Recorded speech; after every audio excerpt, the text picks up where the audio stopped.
Hello students. तो अब तक जो हमने मिलिंग कटर के बारे में पढ़ा था वो मिलिंग कटर्स की क्लासिफिकेशन पढ़ी थी और उसकी मैकेनिज्म के बारे में स्टडी की थी।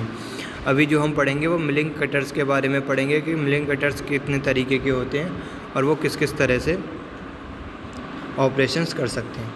तो अगर मिलिंग कटर की बात करें तो ब्रॉड क्लासिफिकेशन हमने मिलिंग कटर को दो तरीके से किया है, एक प्रोफाइल शार्पन्ड कटर्स और दूसरा फॉर्म रिवील्ड कटर्स।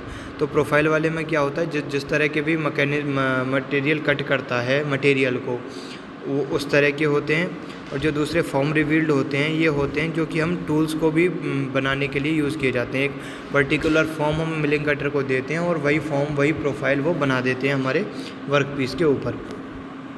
तो आगे जब हम इन्हें डिटेल में पढ़ते हैं तो हम प्रोफाइल शार्पन कटर की बात करें तो सबसे पहले होता है स्लैब और प्लेन मिलिंग कटर।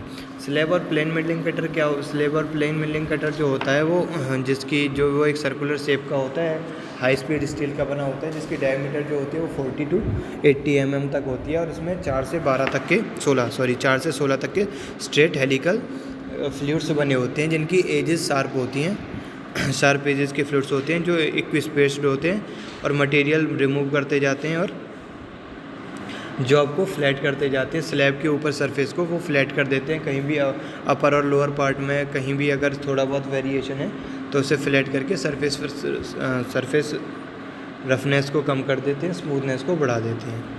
तो ये होते हैं जैसे कि एग्जांपल में आपको डायग्राम में आपको दिखा रखा है। नेक्स्ट अगर हम बात करें side and slot milling cutter, जो साइड से और स्लॉट बनाने के लिए मिलिंग कटर यूज़ होते हैं, उसी में एक तरह का पार्टिंग टूल और यूज़ होता है इसी तरह का। तो स्लाइड और स्लैब में क्या होता है, देखो ये अगर स्लॉट बनाने के लिए अगर हम मिलिंग कटर यूज़ करते हैं तो उसे हम slotting by side milling cutter बोलते हैं और parallel facing two side milling cutter बोलते हैं, जो मतलब पैरेलल में दो स्लॉट एक साथ बना सकता है, चाहे वो साइड में बनाने हो चाहे सेंटर में बनाने हो, डिपेंड करता है मटेरियल की थिकनेस के ऊपर। ओके, तो नेक्स्ट अगर हम बात करें पार्टिंग टूल की, तो पार्टिंग टूल क्या होता है, ये थोड़ा थिन टाइप का होता है जिसकी 2 to 5 mm तक की थिकनेस होती है। ये मटेरियल के दो अलग अलग पार्ट में अगर हमें डिवाइड करना हो तो उसके लिए कट करने के लिए ये एज ए कटर यूज़ किया जाता है, पार्टिंग जो डिवाइस होता है। ओके, तो अब अगर हम बात करें नाउ एंड मिलिंग कटर्स की, एंड मिलिंग कटर्स क्या होते हैं, जो कि देखो जो वो होते हैं क्या कहते हैं, स्लैब वाले होते हैं वो अपर सरफेस पे कट करते हैं, उसी को अगर हम वर्टिकली लगा दें और एंड सरफेस पे जो एंड सरफेसेस हैं जैसे कि डायग्राम में दिखाए गए हैं, उनको अगर हमें सरफेस रिमूव करना हो या मटेरियल रिमूव करना हो तो उसके लिए जो यूज़ होता है वो हमारा एंड मिलिंग कटर होता है। तो एंड मिलिंग कटर स्लॉटिंग के लिए कंपोजिट जहाँ पे मटेरियल इजीली परफॉर्म नहीं कर सकता, ऐसी कॉम्प्लिकेटेड शेप को मशीन करने के लिए हम यूज़ करते हैं। चैम्फरिंग के लिए भी हम इस तरह के यूज़ कर सकते हैं। फेस मिलिंग क्या होता है, अब फेस मिलिंग कटर जो होता है वो बिल्कुल एंड मिलिंग कटर की तरह ही होता है। उसमें क्या होता है, शार्प एजेस फ्लूइड के एजेस पे होती है, यहाँ पे फ्लूइड के कॉर्नर्स पे शार्प एजेस होती है जैसे कि ड्रिल मशीन में होते हैं, लेकिन ड्रिल मशीन क्या करता है, कट करता हुआ जाता है, ये मटेरियल रिमूव करता है। ये डेप्थ में हम इसको डीपली नहीं करवाते, इसको टू एंड फ्रो मतलब कि left side right side inward outward इस तरह की डायरेक्शन में हम उसको मूव करवा के कटिंग करवाते हैं। तो ये फेस मिलिंग कटर होता है। उसके बाद हम बात करते हैं अगले मिलिंग कटर की। देखो this is also an example of face milling cutter. इस तरह से इसमें नीचे की तरफ क्या लगे हुए टूल इंसर्टेड टूल हैं जो कि कार्बाइड के टूल्स होते हैं, उनको भी यूज़ करके भी हम मिलिंग कर सकते हैं। यूज़ ऑफ फॉर्म, अब दूसरे वाले आ गए फॉर्म कटर्स के बारे में बात करें तो फॉर्म कटर जिस तरह की हम फॉर्म बनाएंगे वो उसी तरह का सरफेस। अब देखो ये डबल फॉर्म कटर लगाया हुआ है तो ये साइड से कट करता जा रहा है, बीच में से ये सेमी सर्कुलर प्रोफाइल बनाता हुआ जा रहा है। अब ये देखो ये बीच में से सेमी सर्कुलर प्रोफाइल कट करते हुए जा रहा है, वो यहाँ पे सेमी सर्कुलर प्रोफाइल एक्सटेंड बनी हुई है, बाकी मटेरियल रिमूव हो रहा है। यहाँ पे सेमी सर्कुलर जो प्रोफाइल है वो, एक मिनट जरा हम थोड़ा ऊपर आ गए, सेमी सर्कुलर प्रोफाइल बनाता हुआ जा रहा है ये। तो इस तरह से दोनों तरह से हम फॉर्म टूल बना सकते हैं। जैसा कि हम फॉर्म टूल में स्ट्रक्चर बना देंगे, प्रोफाइल बना देंगे, वही वो वर्क पीस पे बनाता चला जाएगा। अब देखो ये सर्कुलर है बी वाला अगर हम सी वाले की बात करते हैं तो ये बिल्कुल ही टेप मतलब शार्प है, वी शेप में बना रहा है। तो जैसे plane V shape planer mechanism होती है उसकी जगह हम यूज़ भी कर सकते हैं। अब ये है T shape.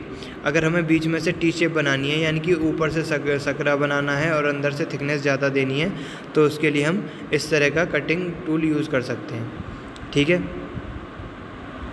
Next is gear teeth milling cutter. अब गियर टीथ बनाने के लिए गियर में दो तरह के प्रोफाइल बनाए जाते हैं, या तो इन्वॉल्यूट प्रोफाइल बनाया जाता है या साइक्लोइडल प्रोफाइल बनाया जाता है, जो लॉ ऑफ गियरिंग को वैलिड प्रूव करता है।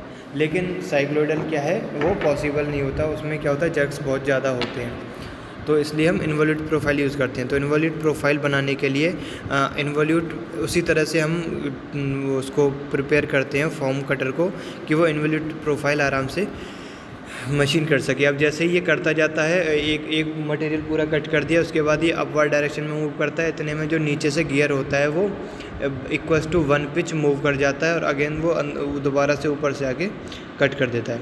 अब स्प्लाइन शाफ्ट कटर करना है। स्प्लाइन शाफ्ट कटर का मतलब होता है कि उसी तरह का वर्क पीस मटेरियल कट करना है जैसे कि स्प्लाइन बने हुए होते हैं, जैसे कि ड्रिल में बने हुए होते हैं या बेवल गियर में बने हुए होते हैं। तो उस तरह के लिए भी हम क्या यूज़ कर सकते हैं, milling cutter. Next is tool form cutter. अब अगर हमें फॉर्म टूल बनाने हैं, उनके लिए कटर बनाने के लिए भी हम मिलिंग कटर को यूज़ करते हैं। जैसे कि ड्रिल है, ठीक है, ड्रिल को अगर हम ड्रिल हमारी ख़राब हो चुकी है, उसको दोबारा से रीग्राइंड करना है, तो मिलिंग कटर उसी फॉर्म का बनाएंगे जो उस प्रोफाइल से मैच करती हो, जो उसे मशीन करके प्रॉपर कर सके। अब थ्रेड मिलिंग कटर है। थ्रेड मिलिंग कटर भी दो तरह के होते हैं हमारे, एक शॉर्ट मिलिंग होते हैं, दूसरे होते हैं long milling cutter. Thread milling cutter में क्या, शॉर्ट में क्या होता है कि जैसा हमने प्रोफाइल बना लिया, उसी प्रोफाइल को हम बिल्कुल टच करवा के, थोड़ा सा प्रेशराइज करवा के मूव करवाते जाते हैं, और जो प्रोफाइल हमारे कटर पे बना हुआ है वही प्रोफाइल बन जाता है हमारे वर्क पीस पे। तो ये शॉर्ट लेंथ के लिए, जिनकी पिच भी कम होती है, उन थ्रेड्स के लिए यूज़ किया जाता है, जहाँ पे सरफेस रफनेस भी बहुत अच्छा नहीं चाहिए होता है, वहाँ शॉर्ट थ्रेड मिलिंग इस तरह से की जाती है। लेकिन जहाँ पे हमें किसी पर्टिकुलर, जैसे कि ASME प्रोफाइल बनाना है, ट्रेपेजॉइडल प्रोफाइल बनाना है, वी शेप प्रोफाइल बनाना है, उसी प्रोफाइल का हम मिलिंग कटर बनाते हैं, और पर रिवॉल्यूशन हम इस तरह से उसे फीड देते हैं कि वो पर रिवॉल्यूशन में 1 पिच के बराबर आगे मूव कर जाता है और कट करते हुए, धीरे धीरे कट करते हुए चला जाता है उसी सरफेस को। तो इस तरह से हम इस पर क्या कहते हैं, थ्रेडिंग भी कर सकते हैं with the help of milling. Some other application of milling machine using suitable milling cutters. Milling cutter use करके अलग अलग एप्लीकेशंस के थ्रू हम और भी ज़्यादा इसको यूज़ कर सकते हैं। लेग्स थ्रेडल मिडिल कटल।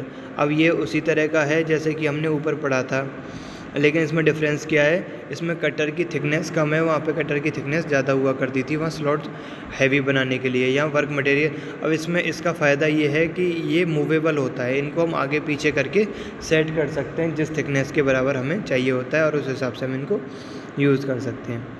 Next is gang milling cutter. अब सपोज करो किसी सरफेस पे एक साथ 3 से 4 प्रोफाइल अलग अलग शेप के बनाने हैं, जैसे कि ऊपर की तरफ से हमें स्लोप बनाना है और उसके बाद साइड से भी कट करना है, तो एक से ज़्यादा मिलिंग कटर हम एक साथ यूज़ कर सकते हैं, जो हर तरफ से उसे कट करके जिस डिज़ायर्ड शेप में चाहिए, एक बार मशीनिंग करके ही हम उसे उसी डिज़ायर्ड शेप में ला सकते हैं। हमें बार बार अलग अलग तरह के टूल्स यूज़ करने की इसमें ज़रूरत नहीं पड़ती है। तो इस तरह की अगर हमें मशीनिंग करनी हो तो हम गैंग मिलिंग कटर यूज़ करते हैं। अब नेक्स्ट है turning by rotary tools. Rotary tools के थ्रू टर्निंग, जैसे कि ये है रोटरी टूल्स हम यहाँ पे यूज़ कर रहे हैं, और उनके साथ ऊपर और नीचे दोनों तरफ हमने मिलिंग कटर लगा लिए, और ये जल्दी से साफ होती चली जाएगी कटर। जैसे जैसे ये इसकी थिकनेस आगे की तरफ बढ़ती जाएगी, ये इसको मटेरियल को रिमूव करती जाएगी। Okay, next is ball nose end milling cutter. जैसे कि ये यहाँ पे ड्रिल होता है, ड्रिल की तरह ही है, ये 2 टूल इंसर्ट किए गए हैं अलग अलग शेप के, और उनके थ्रू हम क्या है अलग अलग तरह की वो कर सकते हैं, मिलिंग मशीन यूज़ कर सकते हैं। तो ये थे ये सारी तरह, ये थी कि मिलिंग कटर के टाइप थे कि हम किस तरह के अलग अलग तरह के मिलिंग कटर कैसे कैसे यूज़ कर सकते हैं। ओके, तो इस लेक्चर में हमने मिलिंग कटर्स के बारे में डिटेल में पढ़ा है। नेक्स्ट लेक्चर में हम अगली मशीन शेपर या प्लेनर मशीन यूज़ करेंगे। इससे पहले हम पूरा मिलिंग मशीन के बारे में कम्प्लीटली पढ़ चुके हैं। मिलिंग मशीन क्या होती है, कैसे वर्क करती है, मिलिंग मशीन के टाइप कौन कौन से होते हैं, मशीन के टाइप क्या क्या होते हैं, मशीन के अंदर फिर मैकेनिज़्म क्या क्या होती है, और फिर जो टूल यूज़ होता है, मशीन टूल, जो कटर यूज़ होता है जो कि मटेरियल रिमूव करता है, वो किस किस तरह का होता है और वो कौन कौन सी एप्लीकेशन करता है, उनके बारे में हम डिटेल में इस क्लास में हमने पढ़ा। और बाकी आगे जो हम पढ़ेंगे इसी तरह से हम एस्टिमेटेड सारी चीज़ें शेपर मशीन के बारे में और shaper machine, planar machine and grinding machine के बारे में डिटेल में आगे नेक्स्ट क्लास में पढ़ेंगे। Okay, thank you.